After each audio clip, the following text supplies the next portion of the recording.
Silakan Tuan Oscar Ling Cahayu, Sibu. Terima kasih Tuan Yang di-Pertua. Soalan saya nombor 3 mengenai meminta Perdana Menteri, Timbalan Perdana Menteri untuk menyatakan kesesakan hospital kerajaan pada ketika ini semakin membimbangkan, di mana rakyat tidak dapat mendapat perkhidmatan perubatan dan kesihatan yang bersesuaian, di samping perlu menunggu lama bagi mendapatkan khidmat kesihatan daripada hospital kerajaan. Jadi apakah langkah-langkah kerajaan dalam meningkatkan mutu perkhidmatan kesihatan negara? Silakan Menteri. Terima kasih Yang Berhormat Sibu. Ini merupakan soalan yang sentiasa dekat di hati semua wakil rakyat. Dan terima kasih Yang Berhormat Sibu membawa isu ini. Pada saya, untuk makluman Yang Berhormat, keseluruhan ahli Dewan Rakyat inilah, kalau kita melihat mengapa berlakunya kesesakan di hospital, walaupun kerajaan telah mengadakan banyak usaha, berapa banyak hospital baru telah dibina, hospital lama dinaik taraf, klinik kesihatan, klinik desa, semuanya dah bertambah banyak, tapi masih berlaku kesesakan. Jadi kesesakan ini pada saya adalah berpunca pertama sekali menunjukkan bahawa sistem kesihatan kita oleh semua pegawai-pegawai kesihatan daripada doktor, nurses kita dan semua kementerian yang terlibat dalam menjaga kesihatan kita ini dah bertambah baik.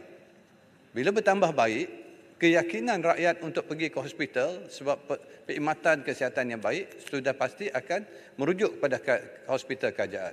Yang kedua, disebabkan hospital kita menyediakan perkhidmatan boleh dikatakan hampir percuma. Begitu murah sekali kalau kita bandingkan dengan perkhidmatan hospital swasta. Sebab itu juga mereka hospital kerajaan ini menjadi tumpuan. Dan untuk itulah kalau kita melihat kerajaan juga dah menambah jumlah doktor, jururawat, semua dah bertambah. Tapi masih berdepan dengan kesesakan. Jadi untuk itulah maka kerajaan telah pun menubuhkan pasukan petugas khas reformasi sektor awam yang dipanggil singkatannya STAR, yang dipengusikan oleh Tan Sri KSN dan dianggotai oleh pelbagai agensi. Bukan saja Kementerian Kesihatan, tapi pelbagai agensi, kementerian dan sebagainya, di mana mereka berbincang, duduk melihat apakah penambahbaikan lagi boleh dijalankan. Untuk itu, maka mereka melaksanakan program secara short term, mid term dan juga long term, di mana jalinan kerjasama dengan the private sectors, private hospital dan juga pengamal-kamal perubatan klinik-klinik swasta untuk berkongsi, di mana sebahagian pesakit-pesakit yang mungkin bukan menghadapi penyakit yang kritikal akan boleh mendapat perubatan di klinik-klinik swasta. Dan juga begitu juga yang datang khususnya waktu odd hours daripada 6 hingga 12 malam, kalau yang tak berapa-apa tu, di mana mereka boleh dihantar kepada klinik kesihatan berdekatan, klinik daerah, di mana waktu operasi mereka akan dilanjutkan sehingga ke 12 malam. Ini merupakan langkah jangka pendek dan juga langkah sederhana dilaksanakan. Seperti diumumkan juga dalam bajet baru ini, skim perubatan madani juga telah diperuntukkan khas, di mana akan diberi peruntukan untuk rakyat kita pergi berjumpa dengan pengamal-pengamal perubatan atau the GP untuk membuat rawatan yang tidak kritikal ataupun sakit demam biasa dan sebagainya. Jadi pokok pangkalnya, Datuk Yang di-Pertua, mengapa hospital masih sesak?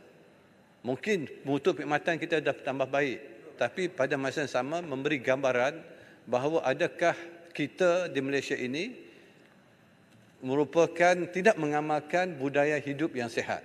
Mengapa? Sebab itu lebih ramai terpaksa rujuk ke doktor, pergi ke doktor, demam, sakit dan sebagainya. Jadi sebab itu penekanan oleh Kementerian Kesihatan ialah juga untuk membawa ataupun mempromosikan budaya hidup sihat. Ini amat penting sebagai preventif measure yang patut kita fokuskan.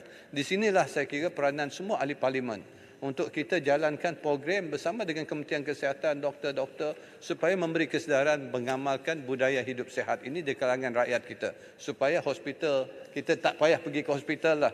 Hanya tak ada yang sakit yang kritikal dan sebagainya. Dan hospital kita tidak akan terbeban dengan kita mengendalikan terlalu banyak kes-kes kesihatan yang akhirnya merugikan negara dari segi kedudukan kewangan dan merugikan rakyat kita sendiri juga. Jadi itu patut menjadi tumpuan kita semua.